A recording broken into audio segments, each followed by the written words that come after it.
আবু বকর নামাজে দাঁড়ায় কান্দে আর বলে, নবী,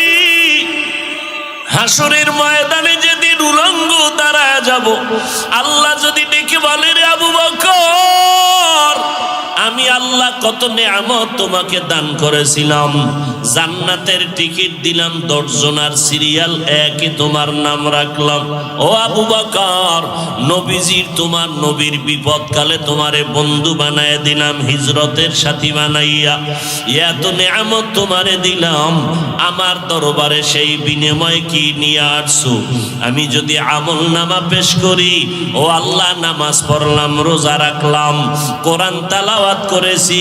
তাহাজ্জুদ নামাজ পড়েছি, আল্লাহ যদি বলে, আবু বকর, তোমার আমল আমার কাছে পছন্দ হয় নাই, সাথে সাথে আল্লাহর অর্ডার হয়ে যাবে,